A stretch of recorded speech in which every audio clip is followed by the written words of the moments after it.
81, 82 e 83. Estamos iniciando mais um pedaço do capítulo que estamos estudando com vocês. E nessa aula de hoje vamos estudar o tópico número 3, chamado Poder Privado e Poder Estatal.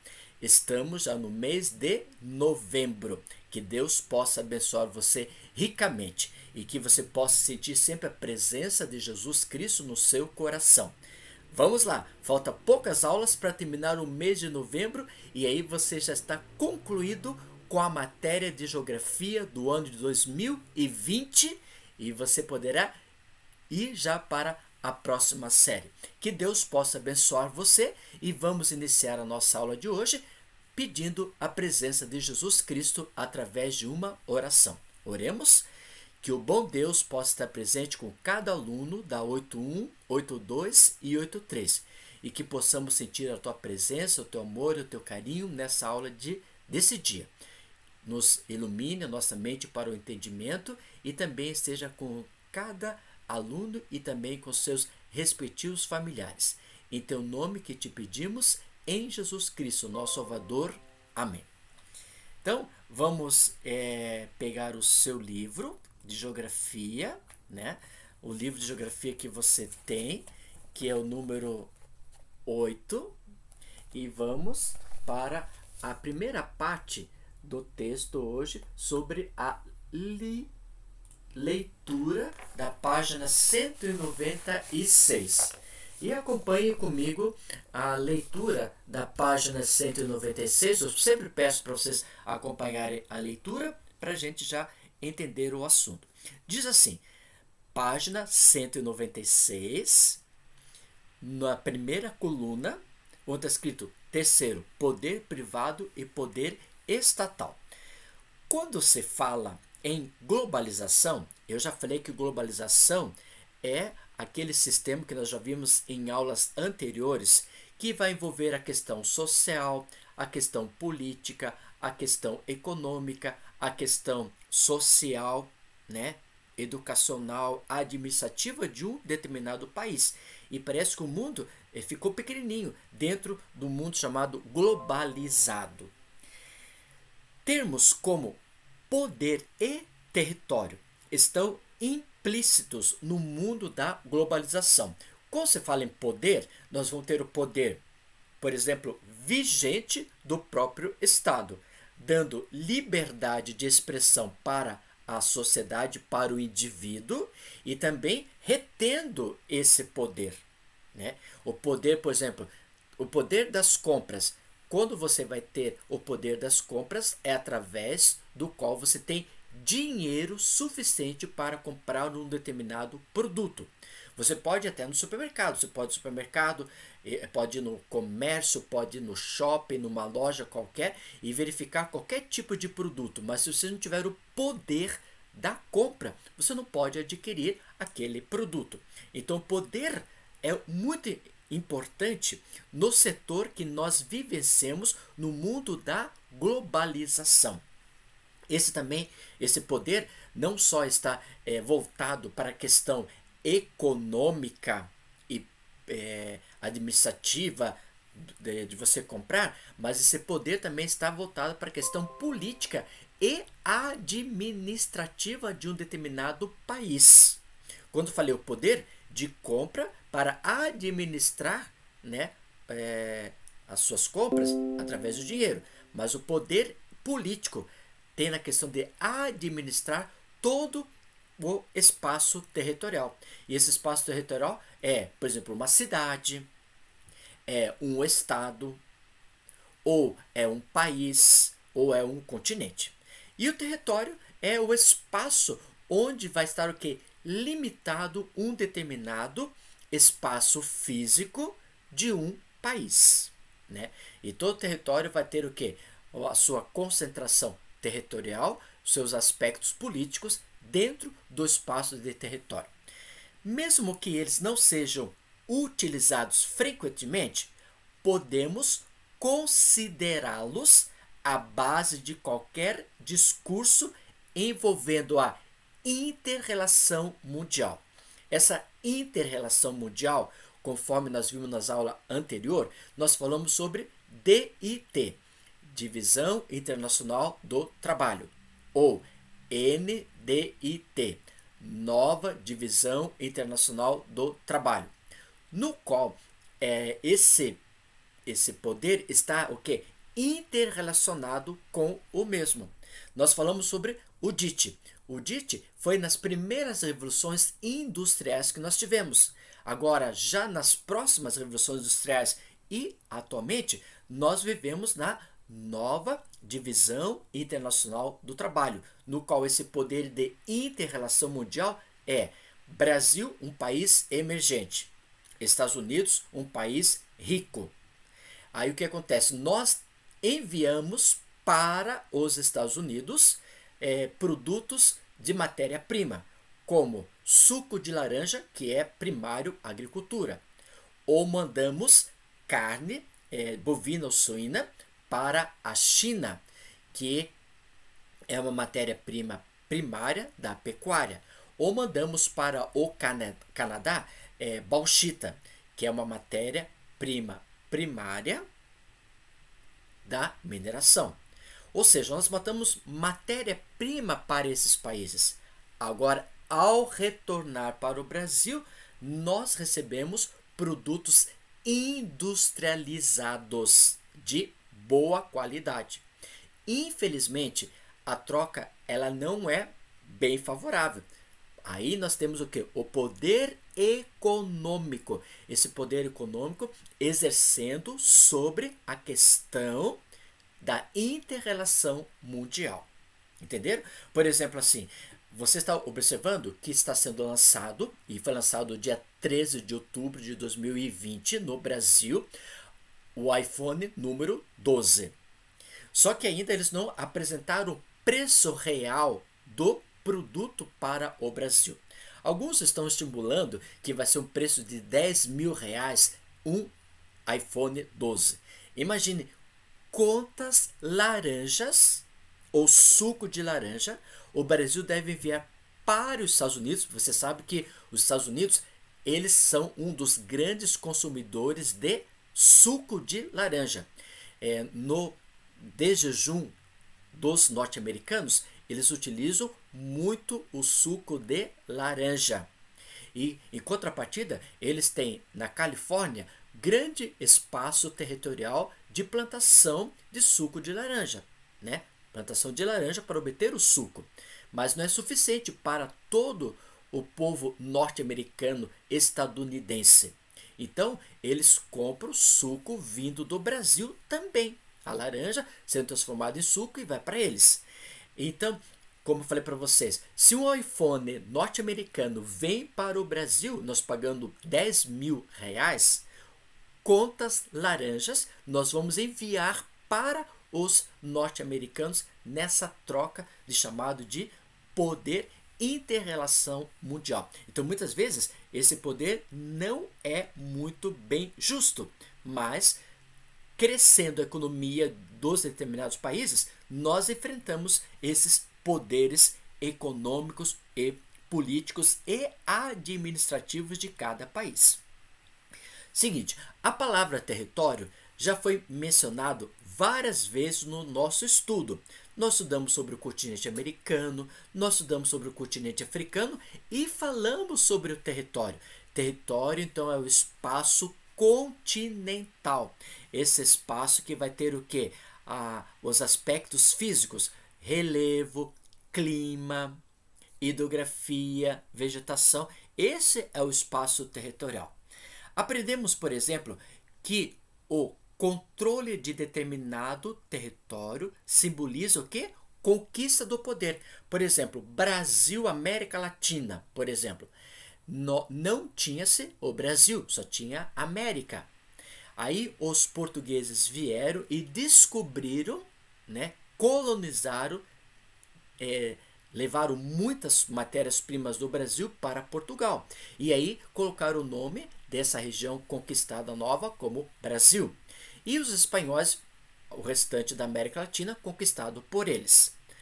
Em contrapartida, todos esses aspectos que foi citado eles tiveram o quê? A conquista do poder. Só que depois, quando teve a independência do Brasil, 7 de setembro de 1822, nós tivemos o quê? O desligamento do Brasil com o Portugal. E com isso, essa conquista do poder, nós conquistamos uma terra e chamando Brasil, como nós conhecemos muito bem. Um dos principais motivos dos conflitos regionais e mundiais ao longo da história é esse conquista de poder. Cada vez o homem quer ter o seu poder conquistado. E ao ter esse poder conquistado, ele tem o que nós chamamos do poder, que nós lemos no início, né? Quando se fala em globalização, nós temos a questão do poder e território.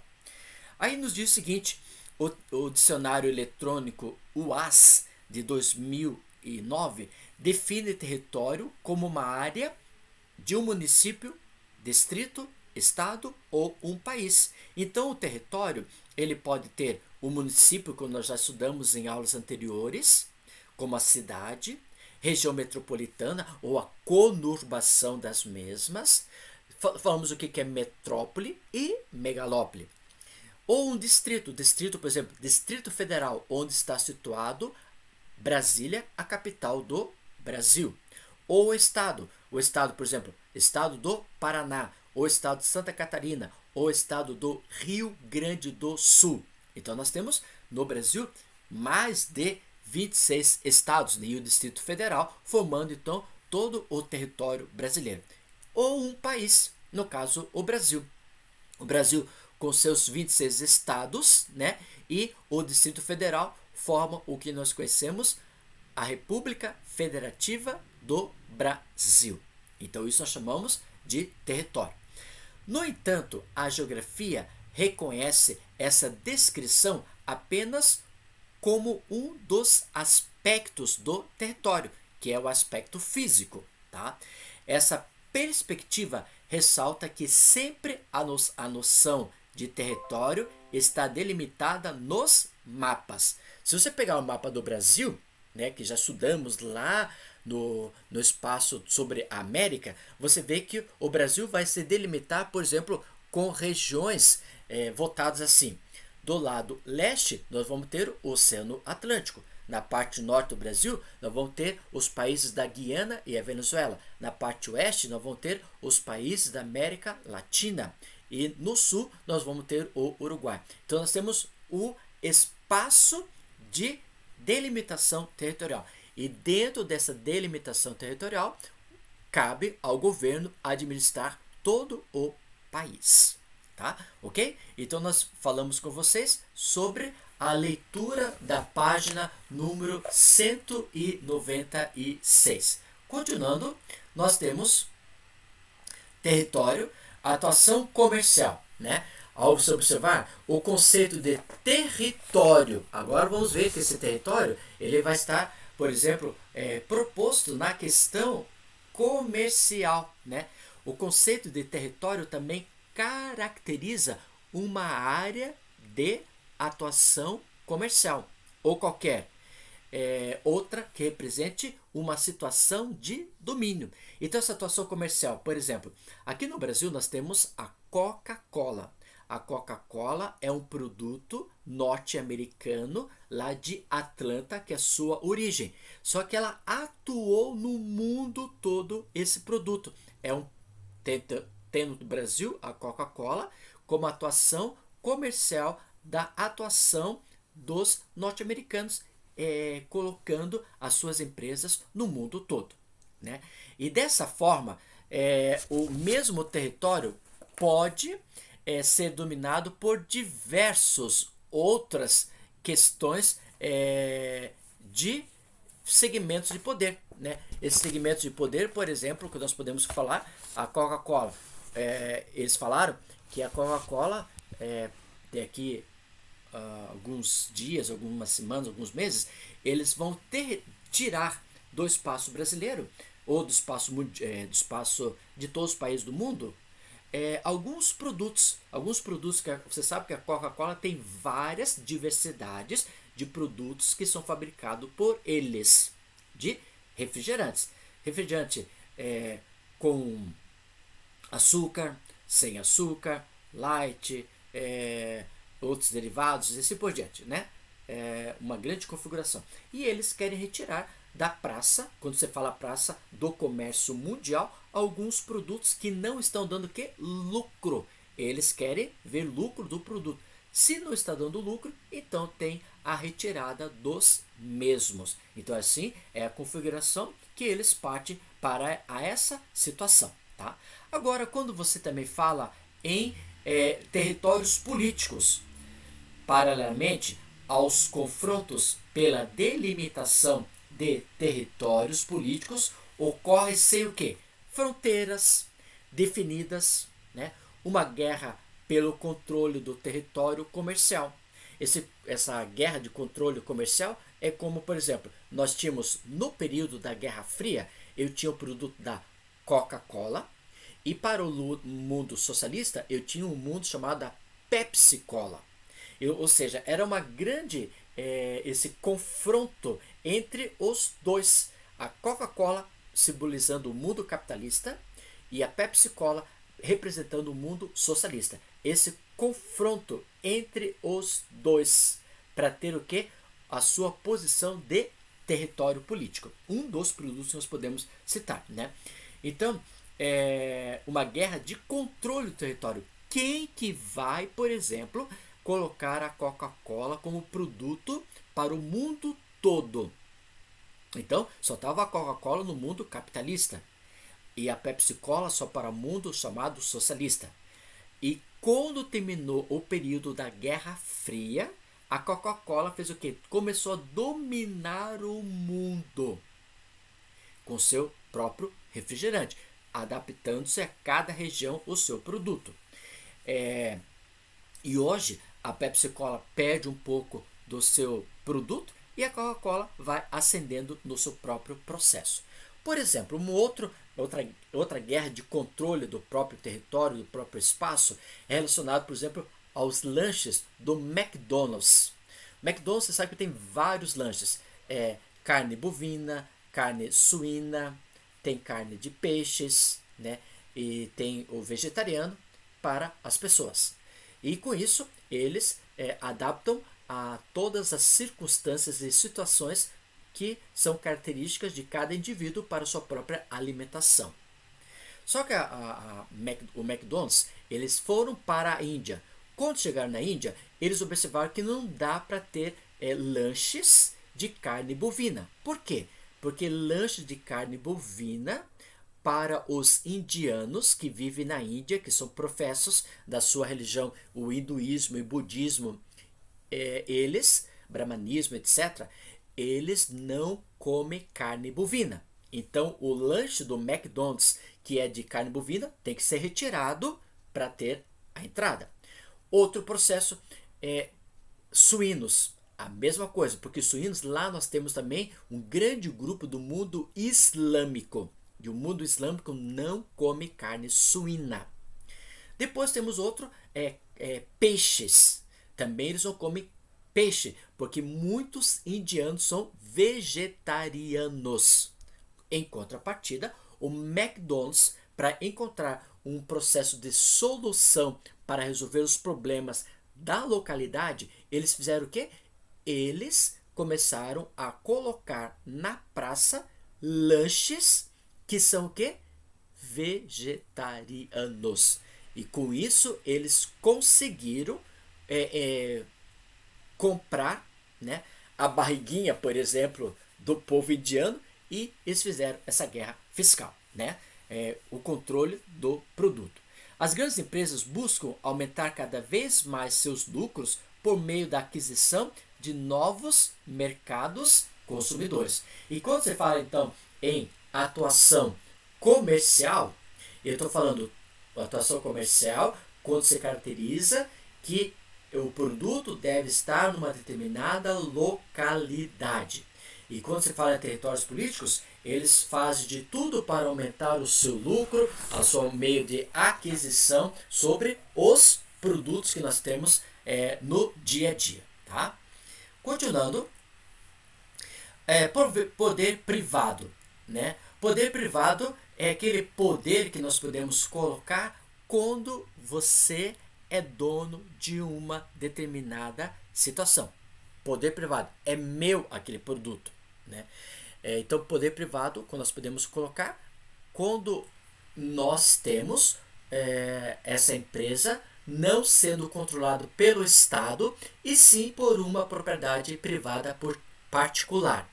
Tais como, eu posso citar exemplos, Coca-Cola, a empresa Coca-Cola, a Nike, Adidas, Sony, Ford. Olha só, citei 5 exemplos de empresas que são privadas, né? Posso citar o Boticário, né?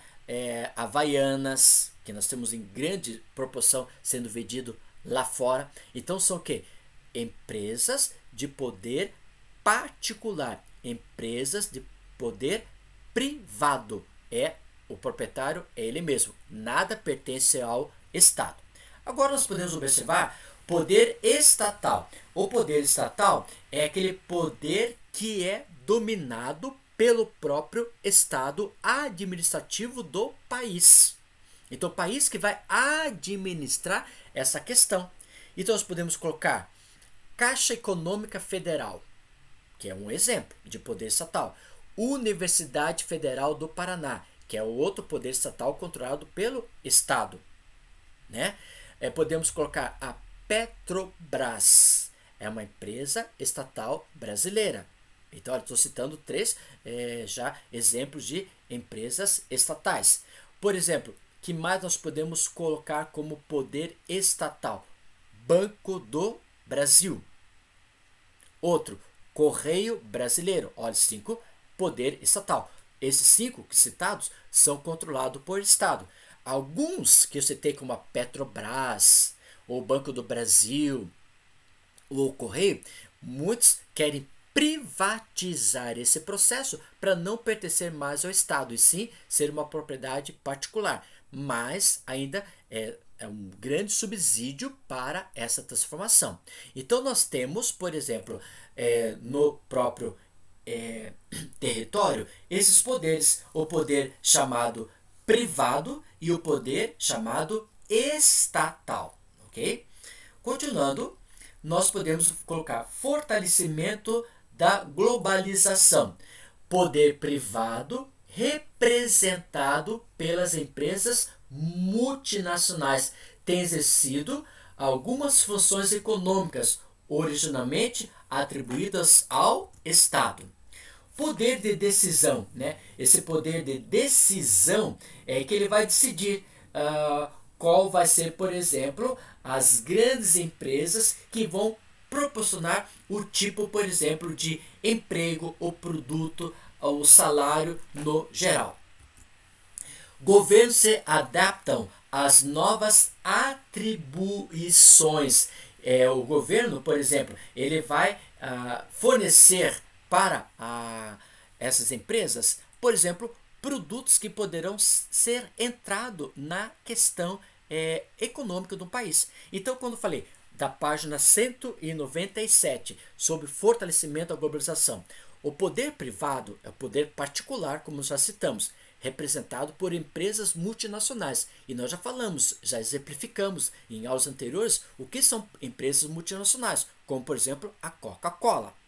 Aí o que acontece? A Coca-Cola vem para o Brasil e ela que vai decidir o preço, o lucro, né? O lucro para eles em grande quantidade. Então, eles que vão ter o poder da decisão e não cabe ao Estado Brasil proporcionar, por exemplo, qual o preço, por exemplo,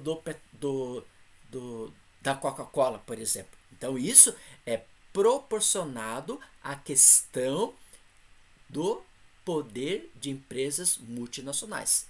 E o governo brasileiro tem que se adaptar a isso, aos impostos, ao espaço que vai ser colocado a empresa, se vai tirar imposto para ter lucro no Brasil. Então isso é o que nós conhecemos como fortalecimento da globalização. Tá? Por exemplo, aqui você tem nesse cenário, né? Nesse cenário globalizado, o Estado continua presente mas exerce um novo papel no domínio territorial, subordinado de certa forma ao poder econômico das grandes empresas. Como grandes empresas se pode observar, como o caso, por exemplo, a Apple, o McDonald's, a Nike, né? E essa disputa entre o Estado, o poder político, e as multinacionais, poder econômico, envolve também os trabalhadores que participam do seu sistema de interdependência, mediante a venda de sua força de trabalho, entre aspas, né? Eles não têm muitas alternativas em relação às decisões tomadas pelo poder econômico, a não ser por meio do fortalecimento da coletividade, principalmente por intermédio do voto e da atuação dos sindicatos nos países que adotaram a democracia como expressão de liberdade. Então nós podemos observar nessa questão dessas marcas que eu coloquei para vocês. E essas marcas sempre vai ter o quê? A questão do poder. Então, por exemplo, assim, você quer comprar um tênis da Nike. É um tênis que não é fabricado no Brasil. É uma empresa multinacional. Mas só que essas empresas se instalarem no Brasil, como por exemplo o McDonald's, a população que vai trabalhar, ela se submete ao tipo de salário do local, da empresa. Ela vai se subordinar-se às horas do trabalho, à função que ela vai fazer, né? Aquelas pessoas que estão no balcão, por exemplo, do McDonald's, elas muitas vezes estão arrumadas, alinhadas daquela forma, e você pode observar que sempre tem um ponto, você vai ganhar pontos positivos porque você está assim, está tratando bem os clientes. Então, eles têm uma grande estrutura para o mesmo. Só que, às vezes, como está escrito no livro, entre aspas, venda de trabalho, o cara está se vendendo para ter o quê? Um salário para trabalhar e ter no final do mês. Só que ele se subordina-se a esse determinado tipo de salário, as consequências que a empresa vai propor, né? E também muitas vezes, quando você não está contente, feliz com o próprio trabalho, muitas vezes vai gerar o que nós conhecemos reclamações. E essas reclamações muitas vezes são voltadas exclusivamente para questões, por exemplo, tais como a população, por exemplo, ela vai se submeter a qualquer tipo de salário ou qualquer tipo de trabalho, qualquer tipo de horas para o mesmo. Então, com isso, tem os sindicatos para essas reclamações que o trabalhador pode colocar. Porque muitas vezes, né, essa democracia de liberdade de expressão que tem essas grandes empresas que se instalam no espaço brasileiro ou espaço de outros países, como empresas multinacionais, muitas vezes não geram tudo aquilo que eles estavam querendo. Por quê? Essas empresas, elas de 100%, 75% vai para a matriz, como por exemplo a Coca-Cola. Coca-Cola, de 100% do seu lucro, 75% vai para a sede nos Estados Unidos e fica 25% aqui no Brasil. Desse 25% vai gerar o quê?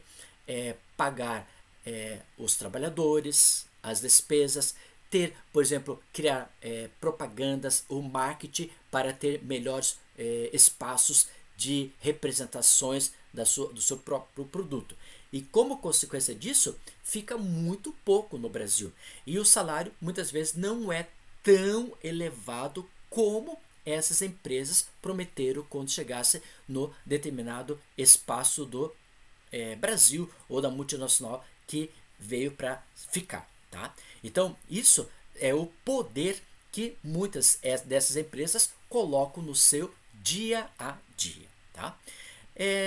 Na próxima aula, nós vamos falar sobre processos socioeconômicos, né? Quais são os processos socioeconômicos? Nós temos a página 197 e até 200, que nós vamos falar principalmente sobre a desigualdade social. Nós temos desigualdade social no país, como por exemplo, nós temos a classe dos ricos, as classes emergentes e as classes pobres. Então, essa grande desigualdade social que está crescendo por falta de planejamento ou administração num determinado espaço territorial, por exemplo. Outro espaço que nós vamos estudar com vocês, na página 199, vamos falar, por exemplo, sobre questões de desemprego. E que muitas vezes esse desemprego está sendo o quê? Substituído por empresas que utilizam as próprias máquinas, né? Que nós falamos sobre o desemprego, desemprego estrutural, por exemplo. E as crises econômicas provocadas pelo próprio processo, né? Então isso nós vamos estudar no próximo capítulo, da página 197 e 200. Como eu falei para vocês, toda vez estou tirando assunto desse livro aqui. Estou grifando no meu livro todas as questões, grifando, marcando, e você vai acompanhando. Grife no livro, grife no seu, escreva no caderno, tire foto dos vídeos que você acha mais importante para ter como estudo, né? E tudo que nós estamos estudando esse ano, nós vamos repetir nos outros continentes, tais como o continente europeu, o continente oceânico e o continente asiático. Então, estudem, se preparem, procurem, tirem suas dúvidas e façam suas atividades para fechar o ano com 40 pontos, tá bom? Muito obrigado, que Deus possa abençoar você ricamente. Vamos orar? Que a presença do Senhor Jesus Cristo esteja presente com cada aluno da 81, 82 e 83 e possamos sentir a presença de Jesus Cristo no nosso coração. Muito obrigado por tanta paz, por tanto amor, por tanto carinho e nos ajude a sermos mais do que vitoriosos em Jesus Cristo. Em teu nome que te pedimos, em Jesus Cristo, nosso Salvador. Amém. Muito obrigado, que Deus possa abençoar você e até o próximo encontro, que Deus possa estar sempre presente com você. Até, tchau, tchau, fui.